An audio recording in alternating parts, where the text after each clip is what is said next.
taariikhda dunida waxaa mararka qaar lagu gartaa dhacdooyin aan marnaba la ilaawi karin, kuwaasi oo daaha ka rogaya aadanaha iyo awoodda uu leeyahay. Kani waa shilkii diyaaradeed ee ugu xumaa sanadkii 1977. Waxa uu ka mid yahay musiibooyinkii ugu xanuunka badnaa ee soo maray taariikhda duulista hawada, kaasi oo dhaliyay muran baahsan iyo murugo badan. Maalintaasu duulimaadku ma noqon mid hawada si dhexdhexaad ah ku mara, balse waxay ahayd maalin dhiig ku qoran kuna suntan qalbiyada dad badan oo xiiseeya arrimaha duulimaadka.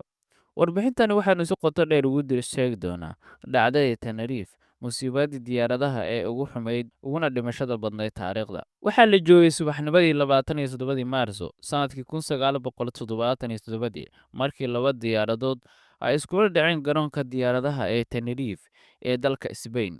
Dhacdadaasi waxay sababtay dhimashada in ka badan 583 qof. Laba diyaaradood oo ka kala tirsanaa shirkadaha duulimaadka ee KLM iyo Panam ayaa isku dhacay iyagoo ku jira dariiqyo kala duwan oo ku yaala madaarka. Wixii intaasi ka dambeeyey ayaa noqotay mid ka baxsan fahamka bini'aadamka. Habacsanaanta iyo ismaandhaafka xaaladaha cimilada oo isbiirsaday ayaa horseeday inay isku dhacaan labada diyaaradood. Maalintaas duulimaadyada hawada ee Spain ma aysan ahayn kuwo caadi ah, waxaana saameeyey qarax ka dhacay mid ka mid ah garoomada diyaaradaha ee ugu waaweynaa xilligaasi dalkaasi, laguna magacaabi jiray Gran Canaria. Taasi waxay sababtay in diyaaradaha loo weeciyo garoonka Tenerife. Madaarka Tenerife, oo aan u diyaarsanayn maaraynta diyaarado badan, ayaa noqday goob mashquul ah. Xaaladda cimilada ayaa sidoo kale sii murjisay jawiga. Waxay daruuraha iyo ciryaamadu xidheen muuqaalka duuliyayaasha iyo shaqaalaha dhulka. Dhibaatada ugu weyni waxaa sababay isfahamlaan ka dhex dhacay duuliyayaasha iyo kontaroolada hawada. Duuliyaha KLM, oo ah mid waayo aragnimo leh, ayaa si khaldan u fahmay.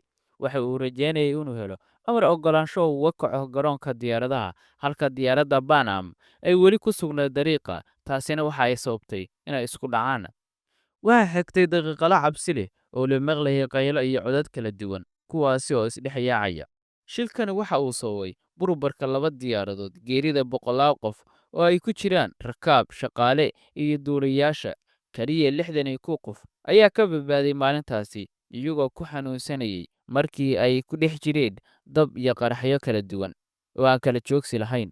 Musiibada Tenerife waxay dhaxalsiisay dunida duulimaadyada dib u habeyn weyn oo lagu sameeyey nidaamyada isgaarsiinta iyo badqabka garoomada diyaaradaha. Waxyaabaha ugu muhiimsan ee laga barta waxay ahayd in la adkeeyo habka isfahamka ee u dhexeeya duuliyayaasha iyo shaqaalaha iyo sidoo kale kontaroolka, si looga hortago qaladaad sababi kara musiibooyin noocaan ah.